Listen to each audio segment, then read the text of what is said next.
So branding வந்து இப்ப நம்ம எப்படி பண்றதுன்னு கத்துக்கிட்டோம். இப்ப அடுத்து வந்து எதுக்காக பிராண்டிங் பண்ணணும்? பிராண்டிங் பண்றது எப்படி மெஷர் பண்றது? அப்படிங்கிறத நம்ம பார்க்க போறோம். நெறைய பேர் வந்து என்ன சொல்லுவாங்க அப்படின்னா, பிராண்டிங் பண்றது வந்து தண்ணீல போடுற காசு. சும்மா பிராண்டிங் பண்ணா ரிட்டர்ன்ஸ் வராது. சும்மா நம்ம ஜாலியா ஈவென்ட் பண்றோம் அப்படின்னு சொல்லுவாங்க. ஆனா அது கிடையாது பிராண்டிங்கிறது. பிராண்டிங் பண்ணா நீங்க நெறைய இடத்துல வந்து அத ஆக்சுவலா குவான்டிஃபையபிள் டேட்டாவா அத மெஷர் பண்ணலாம். நெறைய பிராண்டிங் மெட்ரிக்ஸ நம்ம மார்க்கெட்டிங் கூட அலைன் பண்ணி தான் மெஷர் பண்ணுவோம். பட் இந்த செக்மென்ட்ல நான் வந்து எந்த ஒரு 5 ஆஸ்பெக்ட்ட எடுத்து, அதுல வந்து நீங்க எப்படியெல்லாம் வந்து உங்க பிராண்டிங்க மெஷர் பண்ணலாம் அப்படிங்கிறத ரொம்ப கிளியரா சொல்லப் போறேன். ஃபர்ஸ்ட்டு விஷயம் வந்து கஸ்டமரோட லைஃப் டைம் வேல்யூ சிஎல்வி அப்படின்னு சொல்லி சொல்லுவாங்க. கஸ்டமரோட லைஃப் டைம் வேல்யூனா பேசிக்கா என்ன அப்படின்னா, இன்னைக்கு ரூ. 2க்கு ஷாம்பு பாக்கெட் வாங்குற ஒரு கஸ்டமர், நாளைக்கு வந்து ஒரு 500 எம்எல் பாட்டில் வாங்கலாம். அதுக்கு அடுத்த நாள் வந்து ஒரு 5 லிட்டர் பாட்டில் வாங்கலாம். ஸோ இந்த மாரி கஸ்டமரோட லைஃப் டைம் வேல்யூ இன்கிரீஸ் பண்றதுக்கு ஒரு ஸ்ட்ராங் பிராண்ட் கண்டிப்பா ஹெல்ப் பண்ணும். உங்க கஸ்டமர் நீங்களே இந்த கேள்விய கேட்டு பார்க்கலாம். ரூ. 2 குடுத்து சாஷே பாக்கெட் வாங்குற ஒரு கஸ்டமரு, நாளைக்கு உங்க ஷாம்பூ இல்லன்னா இன்னொரு ஷாம்பூ வாங்கிட்டு போலாம். பட் அது ஒரு நல்ல ஸ்ட்ராங் பிராண்டா இருந்து, அந்த ப்ராடக்ட் நல்லா இருந்துச்சு அப்டின்னா, அந்த கஸ்டமர் கண்டிப்பா ரிப்பீட் பர்ச்சேஸ் பண்ணுவாங்க. ஸோ ஒரு நல்ல ஸ்ட்ராங் பிராண்ட் இருந்தா கஸ்டமரோட லைஃப் டைம் வேல்யூ டிராஸ்டிக்கா இன்கிரீஸ் ஆகும். அடுத்து பார்த்தோம் அப்டின்னா, பிராண்ட் ஈக்விட்டி. ஒரு பிராண்டோட ஈக்விட்டி வந்து ஒவ்வொரு டைம்ல இன்கிரீஸ் பண்றதுக்கு, பிராண்டிங் வந்து ரொம்ப நல்லா ஹெல்ப் பண்ணும். ஸோ பிராண்ட் ஈக்விட்டினா என்னன்னு சொல்லி கேட்போம். ஸோ பேசிக்கா மக்கள் மனசுலயும், கஸ்டமர் மனசுலயும் உங்க பிராண்டுக்குன்னு சொல்லி ஒரு பர்சீவ்டு வேல்யூ இருக்கும். அந்த வேல்யூவ இன்கிரீஸ் பண்றதுக்கு நீங்க பண்ற ஆக்டிவிட்டி எல்லாம் தான் பிராண்டிங். இது எல்லாம் வந்து நல்லா பிராண்டிங் பண்ணோம் அப்டின்னா, இந்த வேல்யூ வந்து டிராஸ்டிக்கா இன்கிரீஸ் ஆகும். இது பண்றதுனால என்ன பெனிஃபிட்ன்னு கேட்டீங்க அப்டின்னா, உங்க ப்ராடக்ட்ட நீங்க ஈஸியா பிரீமியமா பொசிஷன் பண்ண முடியும். இன்னைக்கு நீங்க ரூ. 1000க்கு விக்கிற ஒரு சர்வீஸ நாளைக்கு ரூ. 5000க்கு ஈஸியா விக்க முடியும். Without changing anything in your service offering. இதுதான் வந்து ஒரு நல்ல பிராண்டிங்க்கு அழகு. அடுத்து பார்த்தோம் அப்டின்னா, ரெசிலியன்ட் டூரிங் மார்க்கெட் ஷிஃப்ட்ஸ். அதாவது கோவிட் வந்துச்சு. நெறைய நேச்சுரல் டிசாஸ்டர்ஸ் வந்துச்சு. அந்த டைம்ல நெறைய கம்பெனி வந்து மார்க்கெட் விட்டு வெளிய போயிருச்சு. நெறைய கம்பெனினால சர்வே பண்ண முடியல. அது வேரியஸ் ரீசன்ஸா இருந்திருக்கலாம். பட் ஆனா, அதுக்கு ஒரு இம்பார்ட்டன்ட் ஆஸ்பெக்ட் இருக்கு. பிராண்டிங் நல்லா பண்ணியிருந்தாங்க அப்டின்னா, உங்க கஸ்டமர்ஸ் வந்து உங்க சப்போர்ட்டுக்கு கண்டிப்பா வந்து நின்றுப்பாங்க. ஒரு நல்ல கம்பெனியா இருந்து ஒரு நல்ல ஸ்ட்ராங்கான பிராண்ட் இருந்தா, during the time of crisis உங்க கஸ்டமர்ஸும், உங்களோட லாயல் ஃபாலோவர்ஸும் வந்து உங்கள கண்டிப்பா சப்போர்ட் பண்ணுவாங்க. லெட்ஸ் சே ஃபார் எக்ஸாம்பிள் இது ஒரு ரியல் லைஃப் கேஸ் ஸ்டடி சொல்றேன். அப்போலோ அப்படின்னு சொல்லி ஒரு ஆப் இருந்துச்சு. அந்த அப்போலோ ஆப் என்ன அப்படின்னா, ஒரு பெட்டர் ரெட்டிட் ஆல்டர்னேட்டிவ். ஓகே. அந்த ஆப் வந்து பெரிய காஸ்ட்லாம் கிடையாது. ஒரு ரொம்ப மினிமமான காஸ்ட் இருந்துச்சு. பட் நெறைய யூசர்ஸ் வந்து ரெட்டிட்டோட கிளட்டர்ட் யூஐ வேணாம். நாங்க அப்போலோ யூஸ் பண்ணிக்கிறோம்னு சொல்லி சொல்லி பண்ணிட்டு இருந்தாங்க. பட் ஆனா நடுவுல என்ன பண்ணாங்க அப்படின்னா, ரெட்டிட் வந்து இனிமேல் ஏபிஐ டோக்கன்ஸ் வந்து காஸ்ட் இன்கிரீஸ் பண்றோம்னு சொன்ன உடனே, அப்போலோ கம்பெனி என்ன ஆயிருச்சுன்னா, இது பேசிக்கா நீங்க கேட்கற காஸ்டிங் வந்து கம்பெனி ரெவென்யூவ விட 3x கேட்குறீங்க. எங்களால அத அஃபோர்ட் பண்ண முடியாதுன்னு சொல்லிட்டு ஆப்ப ஷட் டவுன் பண்ணிட்டாங்க. பட் ஆனா இங்க இருந்த கஸ்டமர் சப்போர்ட், இருந்த மக்கள் அவ்ளோ விஷயம். ஸோ கடைசில இந்த அப்போலோ வந்து இப்ப ரன் பண்றதுக்கு நெறைய ட்ரை பண்றாங்க. இது வந்து ஒரு ஸ்ட்ராங்கான பிராண்ட் இருந்தா மட்டும் தான் இந்த மாரி எஃபோர்ட் போடுறதுக்கு, உங்களுக்காக வந்து சண்ட போடுறதுக்கு மக்கள் ரெடியா இருப்பாங்க. இன்னொரு மேஜரான ஆஸ்பெக்ட் வந்து என்ன அப்டின்னா, எம்ப்ளாயி ரிட்டென்ஷன் வந்து நல்ல பிராண்டிங் பண்ணீங்கன்னா சூப்பரா இருக்கும். இன்னைக்கு எப்படி ஒரு எம்ப்ளாயி வந்து நான் ஒரு ப்ரவுட் கூகுள் எம்ப்ளாயி, நான் ஒரு ப்ரவுட் மைக்ரோசாஃப்ட் எம்ப்ளாயி அப்படின்னு சொல்ற மாரி, நாளைக்கு I am a very proud employee of this particular பிராண்ட்ன்னு சொல்லி உங்க பிராண்ட் பேர் சொன்னா, உங்களுக்கு எவ்வளோ பெருமையா இருக்குமோ, அந்த எம்ப்ளாயிக்கு அதே ஒரு பெருமையா இருக்கணும். இந்த இத ஒரு ஸ்ட்ராங் பிராண்ட்னால ஈஸியா குடுக்க முடியும். நாளைக்கு ஊரெல்லாம் தெரிஞ்ச ஒரு பிராண்ட்ல வொர்க் பண்றேன்னு சொல்லும்போது, அவங்களுக்கும் ரொம்ப கௌரவமா இருக்கும். இது மேஜரா எங்க வொர்க் அவுட் ஆகும் அப்டின்னா, கல்யாண பத்திரிகையில கீழ பேர் போடுவாங்க. இந்த பெர்சன் வந்து இங்க வொர்க் பண்றாங்கன்னு சொல்லி பேர் போடுவாங்க. இதெல்லாம் ஒரு ஆடட் சைட் பெனிஃபிட்ன்னு வச்சுக்கோங்களேன். ஃபைனலா பார்த்தோம் அப்டின்னா, ஒரு ஸ்ட்ராங் பிராண்ட் இருந்தா நெறைய ரெஃபரல் டிராஃபிக் வரும். அதாவது நீங்க ரெஃபரலுக்கு எந்த காசுமே பே பண்ணலனாலும் சரி, பட் நீங்க ஒரு ஸ்ட்ராங் பிராண்ட் பில்ட் பண்ணி வச்சு, உங்க கஸ்டமர்ஸ வந்து நீங்க ப்ராப்பரா சர்வ் பண்ணிட்டு இருந்தீங்க அப்டின்னா, over the period of time உங்களோட கஸ்டமர் பேஸ் டிராஸ்டிக்கா இன்கிரீஸ் ஆகும். அதுக்கு நீங்க மார்க்கெட்டிங் ஸ்பெண்ட் எக்ஸ்ட்ரா பண்ணியிருக்க தேவையில்ல. நல்லா பிராண்டிங் பண்ணியிருந்தாலே போதும். நெறைய யூசர்ஸு அவங்களோட எக்ஸ்பீரியன்ஸ் ரொம்ப நல்லா இருந்துச்சு. நீங்க நல்லா அவங்கள சர்வ் பண்ணீங்கன்றதுக்காக வேற மக்கள கண்டிப்பா கம்பெனிக்கு கூட்டிட்டு வருவாங்க. ஸோ இந்த 5 தான் வந்து major long term benefits of branding. இது எதுவுமே வந்து நான் சொன்ன மாரி ஆம்பிகுயிட்டியான விஷயங்கள் கிடையாது. இது எல்லாத்தையுமே நீங்க ஆக்சுவல் டேட்டா பாயிண்ட்ஸா ஒரு ஸ்ப்ரெட்ஷீட் போட்டு மெயின்டெயின் பண்ணலாம். நான் இனிஷியலா சொன்ன மாரி பிராண்டிங் நல்லா பண்ணோம் அப்டின்னா, மார்க்கெட்டிங்கோட ஸ்பெண்ட் டிக்ரீஸ் ஆகும். இன்னைக்கு நீங்க ஒரு ஈவென்ட் பண்றீங்க அப்டின்னா, அடுத்த மாசம் உங்களோட லீட் காஸ்ட் டிராஸ்டிக்கா கம்மியாச்சு அப்டின்னா, இட் இஸ் பிக்காஸ் அந்த ஈவென்ட்க்கு நீங்க ஸ்ப்ரெட் பண்ண அவேர்னஸ் ஃபுல்லா உங்களோட மார்க்கெட்டிங் ஸ்பெண்ட்ல டைரக்ட்டா இம்பாக்ட் ஆயிருக்கு. பட் ஆனா ஜெனரலா என்ன சொல்லுவாங்க, பெர்ஃபார்மன்ஸ் மார்க்கெட் நல்லா பெர்ஃபார்ம் பண்ணாரு. இந்த மார்க்கெட் ஷிஃப்ட் இப்டி இருந்துச்சு, அப்டி இருந்துச்சுன்னு சொல்லி காரணம் 1000 சொல்லலாம். பட் உண்மை என்ன அப்டின்னா, உங்க ஈவென்ட் பண்ண அவேர்னஸோ, உங்க ஆக்டிவிட்டி பண்ண அவேர்னஸ்னால மட்டும் தான் இந்த மாசத்தோட லீட் காஸ்ட் கம்மி ஆயிருக்கு. So, this is a win for branding. இதெல்லாம் நம்ம பண்ணும்போது, மெஷர் பண்ணும்போது எப்படி பார்க்கணும் அப்படின்னா, உங்க மார்க்கெட்டிங் கேலண்டர் போடும்போது, marketing spend day by day calculate பண்ணீங்கன்னு வச்சுக்கோங்களேன். அங்க சினானிமஸா எந்த டைம் நீங்க பிராண்டிங் ஆக்டிவிட்டி பண்ணியிருக்கீங்கன்னு பாருங்க.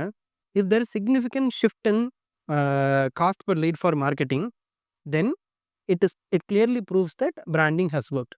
இதுதான் வந்து ஒரு முக்கியமான விஷயம். ஸோ இந்த மாதிரி மெட்ரிக்ஸை நீங்கள் ட்ராக் பண்ண ஆரம்பிச்சிங்கனாலே உங்கள் பிராண்டிங் ஸ்பெண்டுக்கு உங்களுக்கு ஒரு லாஜிக்கலான ரீசனிங் கிடச்சிரும். நம்ம எல்லாருமே இந்த ஃபேமஸான ஒரு ஸ்டேட்மெண்ட் கேட்டிருப்போம். Retention is cheaper than acquisition அப்படின்னு சொல்லி கேட்டிருப்போம். அதுக்கான ஆக்சுவல் மீனிங் என்ன அப்படின்னா, ஒரு கஸ்டமரோட லைஃப் டைம் வேல்யூ இன்க்ரீஸ் பண்ணுறது எப்பயுமே புது கஸ்டமர் அக்வயர் பண்ணுறதை விட ரேட்டு கம்மி. ஏன்னா ஆல்ரெடி அவங்க டேட்டா பேஸில் இருக்காங்க, ஆல்ரெடி உங்கள் ப்ராடக்ட் யூஸ் பண்ணியிருக்காங்க, ஆல்ரெடி உங்கள் பிராண்டு மேலே ஒரு சின்ன லெவல் ஆஃப் ட்ரஸ்ட் பில்ட் ஆயிருக்கும். உங்கள் பிராண்ட் வந்து ரொம்ப கிரெடிபிள் அவங்க நம்பிக்கிட்டு இருப்பாங்க. ஸோ எந்த ஒரு பிஸ்னஸாக இருந்தாலுமே சரி, ஒரு கஸ்டமரை ரீட்டைன் பண்ணுறது தான் வந்து அக்விசிஷனை விட எப்பயுமே சீப்பர். ஸோ சில விஷயங்கள் நம்ம பண்ணோம் அப்படின்னா, ஒரு கஸ்டமரோட ரிட்டன்ஷனை நம்ம ரொம்ப சீம்லெஸ்ஸாக வச்சுருக்கலாம். ஃபர்ஸ்ட் ஆஃப் ஆல் என்னென்னா, யூசர் எக்ஸ்பீரியன்ஸ் தாறுமாறாக இருக்கணும். Very simple. ஒரு வெப்சைட்டாக இருந்தாலும் சரி, ஒரு ஆஃப்லைன் ஸ்டோராக இருந்தாலும் சரி, என்னவா இருந்தாலுமே சரி, உங்கள் ப்ராடக்ட்டை பர்ச்சேஸ் பண்ணுறதுக்கோ, உங்க கூட இன்ட்ராக்ட் பண்ணுறதுக்கோ, அந்த இருக்கிற மொத்த கஸ்டமர் ஜேர்னி வந்து ரொம்ப சிம்பிளாக இருக்கணும். கடைக்குள்ளே வந்த உடனே, "வாங்க சார் நல்லா இருக்கீங்களா?" இல்லைன்னு பேசிட்டு, ப்ராடக்ட் விற்ற உடனே எனக்கு ஃபோன் நம்பர் குடு, இமெயில் ஐடி குடு, அட்ரஸ் குடு, இந்த சர்வே ஃபில் பண்ணு, இதை பண்ணு, அதை பண்ணுன்னு பம்பார்ட் பண்ணக்கூடாது. இது வந்து மேக்ஸோட ஸ்டோரில் பார்த்தீங்க அப்படின்னா, ரொம்ப நல்லா பண்ணுவாங்க. நீங்க மேக்ஸில் ஃபர்ஸ்ட் டைம் நீங்க ப்ராடக்ட் வாங்குறீங்க அப்படின்னா, உங்கள்ட்ட எடுத்த உடனே வந்து மேக்ஸோட மெம்பர்ஷிப், எலைட் மெம்பர்ஷிப்பை பிட்ச் பண்ண மாட்டாங்க. நீங்க 2, 3 தடவை ஸ்டோரில் பர்ச்சேஸ் பண்ணக்கப்புறம் தான், உங்கள்ட்ட எலைட் மெம்பர்ஷிப் பிட்ச்சே பண்ணுவாங்க.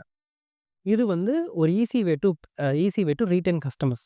இதே மாரி நெறைய பிராண்ட்ஸ் பார்த்தீங்க அப்படின்னா, லாயல்டி ப்ரோகிராம் இம்ப்ளிமெண்ட் பண்ணுவாங்க. லாயல்டி ப்ரோகிராம்னா என்ன அப்படின்னா, வெரி சிம்பிள். ரிப்பீட் பர்ச்சேஸ் பண்ற கஸ்டமர்ஸ்க்கு we will keep giving them benefits. அவ்வளோதான்.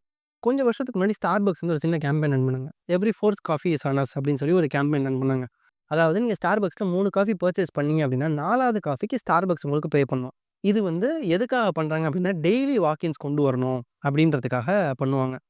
ஸோ இந்த லாயல்டி ப்ரோகிராம் வந்து உங்களுக்கு டிராஸ்டிக்கா கஸ்டமர் ரிட்டன்ஷனை இம்ப்ரூவ் பண்ணி குடுக்கும்.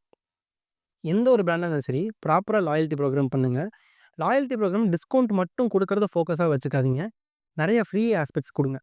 அதே மாரி லாயல்டி ப்ரோகிராம்ல உங்க ப்ராடக்ட்ட மட்டும் தான் நீங்க ஃப்ரீயா குடுக்கணும்னு கிடையாது. அதுக்கான அலைடா நெறைய விஷயங்கள நீங்க ஃப்ரீயா குடுக்கலாம். இல்ல அதுக்கான அலைடான இருக்க நெறைய விஷயங்கள நீங்க வந்து டிஸ்கவுண்ட்ஸ் குடுக்கலாம். லெட்ஸ் சே ஃபார் எக்ஸாம்பிள், இன்னைக்கு வந்து நீங்க ஒரு ஹெட்ஃபோன் விக்கிறீங்கன்னு வச்சுக்கோங்களேன். நீங்க என்னெல்லாம் குடுக்கலாம்னு ஒரு சுமார் எக்ஸாம்பிளுக்கு சொல்றேன்.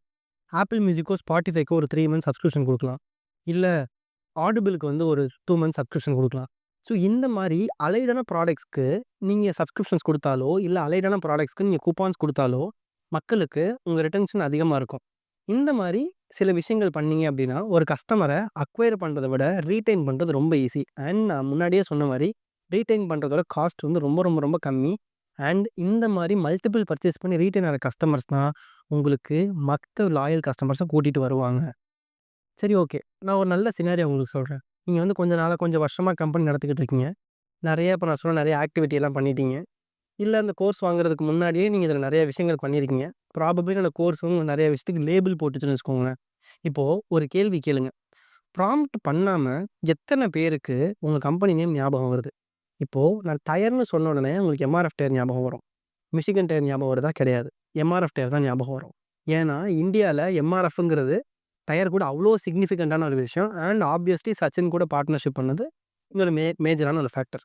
இது வந்து குளோபல் ஸ்கேல்ல மாஸ் லெவல்ல அச்சீவ் பண்ண ஒரு கம்பெனினா கோகோ கோலா. இன்னைக்கு நம்ம சாஃப்ட் ட்ரிங்க்ஸ்ன்னு சொன்னாலோ, கூல் ட்ரிங்க்ஸ்ன்னு சொன்னாலோ, ஃபர்ஸ்ட்டு ஞாபகம் வர பிராண்ட் வந்து கோகோ கோலா தான். ஏன்னா, உலகத்திலேயே வாட்டருக்கு அடுத்து மோஸ்ட் ரெகக்னைசபிள் வார்த்தை வந்து Coke. Have a Coke, buy a Coke, drink a Coke அப்படிங்கிறது வார்த்தை தான். இந்த கேள்விய வந்து உங்கள்ட்ட கேட்டு பாருங்க. எத்தன பேருக்கு வித்தவுட் ப்ராம்ப்டிங் உங்க பிராண்ட் ஞாபகம் வருது அப்படின்னு கேட்டு பாருங்க. இது எதுக்கு முக்கியங்கிறத நான் ரொம்ப சொல்றேன். என்னைக்கு வந்து ஒரு இண்டஸ்ட்ரியில உங்கள சினோனிமைஸ் பண்ணி பேச ஆரம்பிக்கிறாங்களோ, அன்னைக்கு தான் உங்க பிராண்டிங் வந்து நல்ல வேல பாக்குது அப்படின்னு சொல்லி அர்த்தம். அது எப்படி ஆகும் அப்படின்னா, "வாடா சாப்பிட போலாம்" அப்படின்னு சொன்னோம் அப்படின்னா, உங்க ரெஸ்டாரண்ட் பேர் ஞாபகம் வருது. Without any prompting. அதாவது எனக்கு இந்த ஸ்டைல் குசின் வேணும், இந்த மாரி ரெஸ்டாரண்ட்டுக்கு போணும், இந்த அளவு தான் காஸ்ட் இருக்கணும். இது எதையுமே சொல்லாம, சாப்பிட போலான்னு சொன்ன உடனே எப்படி உங்க ரெஸ்டாரண்ட் ஞாபகம் வந்துச்சு அப்படின்னா, அந்த டைம்ல உங்க பிராண்டிங் சூப்பரா ஒர்க் ஆயிருக்கு அப்படின்னு சொல்லி அர்த்தம். இதுல இன்னொரு முக்கியமான விஷயம் இருக்கு. பிராண்ட் அவேர்னஸ் அப்படின்னு சொல்லி ஒரு வார்த்தை சொல்லுவாங்க. அதாவது ஒரு பிராண்ட நம்ம எந்தெந்த எலிமெண்ட்ஸ்ல காமிச்சாலும், எந்தெந்த ஆஸ்பெக்ட்ல காமிச்சாலும் மக்களுக்கு நம்மளோட ஞாபகம் வருதா? அப்படிங்கிற ஒரு கேள்வி இருக்கும். இந்த ஐகானிக்கா சொல்லுவாங்க. அதாவது ஒரு பர்ட்டிகுலர் பர்சனையோ, இல்ல ஒரு பர்ட்டிகுலர் ப்ராடக்ட்டையோ நம்ம சில்ஹவுட்ல ரெகக்னைஸ் பண்ணோம் அப்படின்னா, அந்த பிராண்ட் ஜெயிச்சிருச்சுடா அப்படின்னு சொல்லி சொல்லுவாங்க. இப்போ கோகோ கோலாவோட பாட்டில யோசிச்சு பாருங்க. நீங்க ஒரு செகண்ட் கண்ண மூடி யோசிச்சு பார்த்தாலே, அந்த பாட்டிலோட எக்ஸாக்ட் கர்வ் வந்து உங்களுக்கு ஞாபகம் வரும். ஏன்னா, உங்களால சில்ஹவுட்லயும் கோகோ கோலா பாட்டில ரெகக்னைஸ் பண்ண முடியும். More than the logo, more than the brand, more than the colour, black and ஒயிட்லயோ எதுலயுமே உங்களுக்கு சில்ஹவுட்ல பார்த்தா கோகோ கோலா பாட்டில் ரெகக்னைஸ் ஆகும். அந்த அளவுக்கு அவேர்னஸ் பில்ட் பண்ணியிருக்காங்க. நீங்க சொல்லலாம் ஆப்வியஸ்லி அவங்க ஒரு மல்டி பில்லியன் டாலர் கம்பெனி அவங்க பண்ணுவாங்க அப்படின்னு சொல்லிட்டு. நான் ஸ்டார்ட்டிங்ல சொன்னது தான் இப்பயும் சொல்றேன். இந்த சின்ன சின்ன எலமெண்ட்ஸ அவங்க ஸ்டார்ட்டிங்லேருந்து பண்ணதுனால தான் இன்னைக்கு மல்டி பில்லியன் டாலர் கம்பெனியா இருக்கிறாங்க. ஸோ அதனால உங்க கம்பெனிக்கு யோசிச்சு பாருங்க. It might be your product, it might be your logo, it might be anything related to your brand. But ஆனா சிலவுட்ட ரெகக்னைஸ் பண்ண முடியுமா? இல்ல ப்ராம்ப்ட்டே இல்லாம உங்க பிராண்ட் வந்து மக்களுக்கு ஞாபகம் வருதா? அப்படிங்கிற கேள்வி கேளுங்க. இல்ல அப்படின்னா அதுக்கு என்ன பண்ண முடியும் அப்படிங்கிறதுக்கு ஸ்டெப் எடுங்க.